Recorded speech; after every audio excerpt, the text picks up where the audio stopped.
దయయే కేవలం నీ ప్రేమయే నా యేసు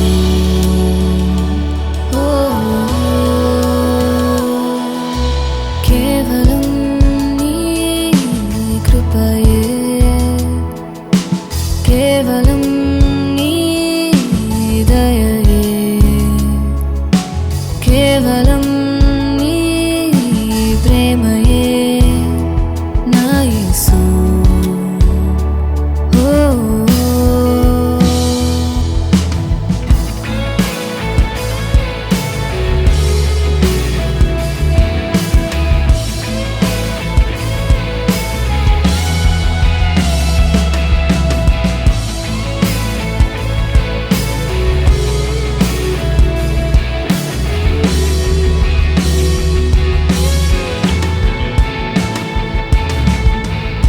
నీవు నాకుండగా యేసు భయపడను నేను నీవు తోడుండగా యేసు దిగులు చెందను నేను నీవు నాకుండగా యేసు భయపడను నేను నీవు తోడుండగా యేసు దిగులు చెందను నేను నీవు నాకుండగా యేసు భయపడను నేను నీవు తోడుండగా యేసు దిగులు చెందను నేను కృపయే కృపయే నా యేసు నీ కృపయే కృపయే కృపయే నా యేసు నీ కృపయే కృపయే కృపయే నా యేసు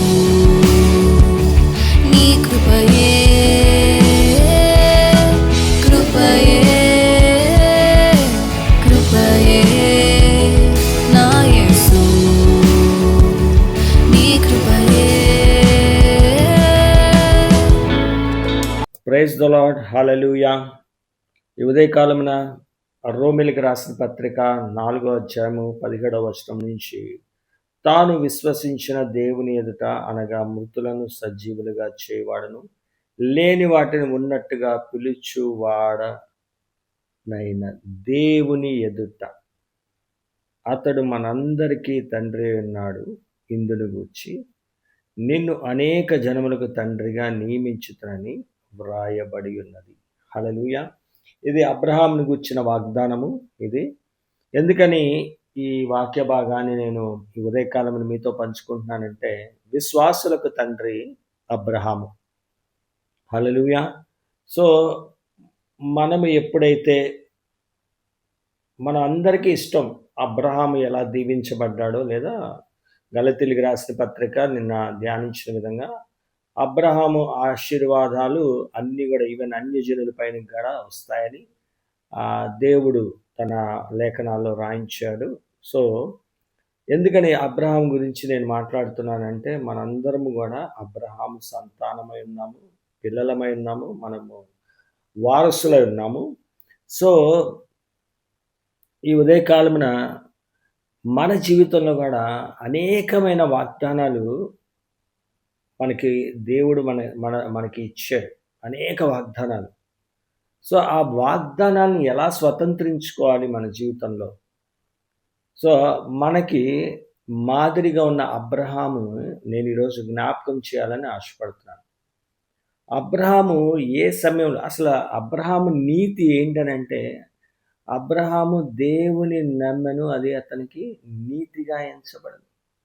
హల్లెలూయా. అని నమ్మటమే. హల్లెలూయా! సో, మన పార్ట్ ఏంటంటే నమ్మటము. దేవుని పార్ట్ ఏంటంటే చేయటం. హల్లెలూయా!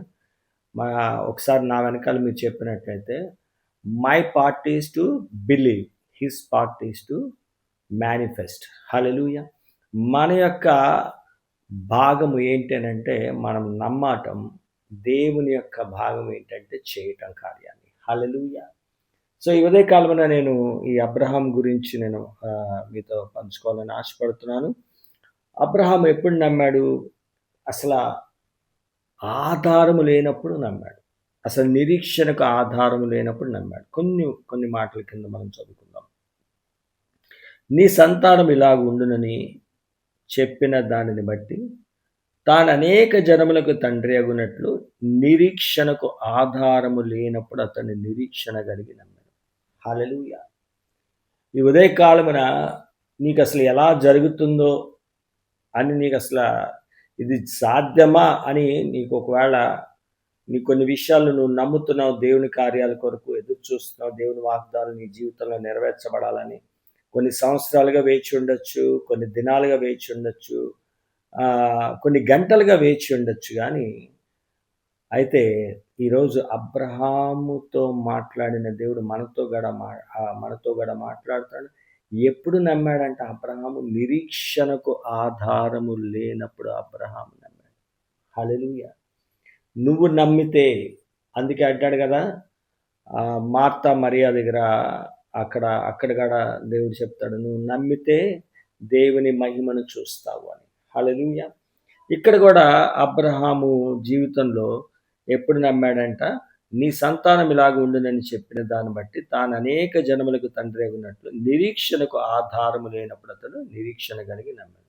మరియు అతడు విశ్వాసమునందు బలహీనుడు కాక. ఈ ఉదయకాలమున I want to focus on this aspect. విశ్వాసమునందు బలహీనుడు కాక. హల్లెలూయా! ఈ ఉదయకాలంలో మీరు ఏదైతే విశ్వసిస్తున్నారో, ఏవైతే విషయాలు మీరు బిలీవ్ చేస్తున్నారో ఆ విషయాల్లో మీరు బలహీనులు కాకుండా. హల్లెలూయా! విశ్వాసములో బలహీనుడు కాక. హల్లెలూయా! రమారమి 100 ఏండ్ల వయసు గలవాడై ఉండి అప్పటికి తన శరీరము మృతతుల్యమైనట్టుగా, శారా గర్భమును మృతతుల్యమైనట్టుగా ఆలోచించను. గాని చూస్తే అసలు ఇంపాసిబుల్ సిచ్యువేషన్స్. ఇద్దరు శరీరాలు కూడా చాలా వీక్గా మృతతుల్యం, అంటే ఇంకా డెడ్ సిచ్యువేషన్ టైప్ అనమాట. మృతతుల్యం అంటే శరీరం విషయంలో. అలాంటి సమయాల్లో అవిశ్వాసం వల్ల దేవుని వాగ్దానం గురించి సందేహింపక.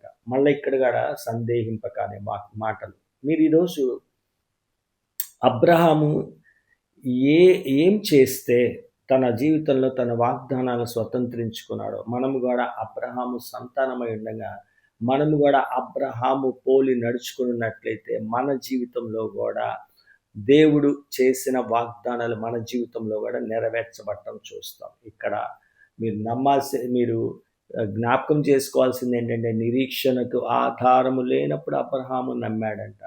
ఇంకా తన వాగ్దానాల విషయంలో సందేహించలేదనంట. హల్లెలూయా! చూద్దాం. అవిశ్వాసం వలన దేవుని వాగ్దానం గురించి సందేహింపక దేవుని మహిమపరిచి. హల్లెలూయా! నువ్వు ఎప్పుడైతే దేవుని మాటను నువ్వు నమ్ముతావో అక్కడ దేవుని మహిమపరుస్తున్నట్టు, దేవుని మాటను గౌరవిస్తున్నట్టు, దేవుని మాటకు నువ్వు విధేయత చూపిస్తే, దేవుడు నీతో చెప్పిన మాట నెరవేరుస్తాడని నువ్వు నమ్మినట్లయితే అక్కడే దేవుడు మహిమపరచబడతాడు. హల్లెలూయా! ఆయన వాగ్దానము చేసిన దాన్ని నెరవేర్చుటకు సమర్థుడని రూఢిగా విశ్వసించి. హల్లెలూయా! సో, దేవుడు ఏదన్నా మన జీవితంలో వాగ్దానం చేస్తే అది ఖచ్చితంగా ఆయన నెరవేరుస్తాడు. ఎందుకంటే దేవుడు ఎప్పుడు కూడా అబద్ధమాడడు. హల్లెలూయా! ఆయన అబద్ధమాడుటకు ఆయన నరుడు కాదు. హల్లెలూయా! అందుకని రోమీయులకు రాసిన పత్రికలో కూడా every man is a liar but God is, అంటే ప్రతి మనుష్యుడు అబద్ధికుడు, దేవుడే సత్యవంతుడు అని ఉంటుంది రోమీయులకు రాసిన పత్రికలో కూడా. సో, దేవుడు ఏదైనా చెప్తే మన జీవితంలో ఆయన నెరవేర్చే దేవుడు. హల్లెలూయా! ఉదయ కాలంలో మిమ్మల్ని అందరినీ ప్రోత్సాహపరుస్తున్నాను. మీరు విశ్వసించే విషయంలో మీరు కలవరపడకూడదు, సందేహించొద్దు. మీరు విశ్వసిస్తున్న దాన్ని గట్టిగా పట్టుకునండి. అబ్రహాము జీవితంలో అసలు నిరీక్షణకు ఆధారం లేనప్పుడు నమ్మి తన జీవితంలో ఎలాగ సంతానం కలిగి ఉన్నాడో, అలాగే మీ జీవితంలో మీకు మీ విషయాల్లో అంటే మీరు ఎదుర్కొంటున్న పరిస్థితుల్లో అసలు ఏమి ఇది జరుగుతుందా అనే ఆధారం కూడా కనబడకపోవచ్చు. కానీ నా దేవుడు చేయడానికి సమర్థుడని ఈ ఉదయకాలమున దేవుని ప్రతినిధిగా, దేవుని యొక్క సేవకుడిగా మీ జీవితంలో దేవుడు ప్రతి వాగ్దానాన్ని నెరవేరుస్తాడని నేను విశ్వసిస్తున్నాను. మీరు కూడా నాతో పాటు విశ్వసించినట్లయితే దేవుని యొక్క గొప్ప కార్యాలు మీ జీవితంలో చూస్తారు. హల్లెలూయా. చిన్న ప్రార్థన చేస్తాను. పరిశుద్ధుడా, జీవాధిపతి, నీకు వందనాలు.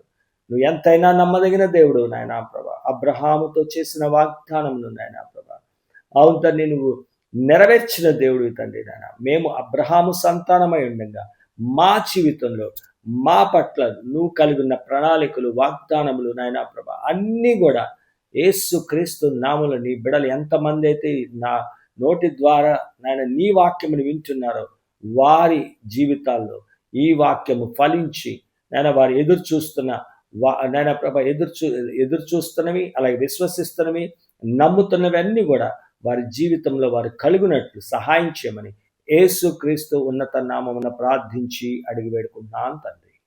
ఆమేన్. ఆమేన్.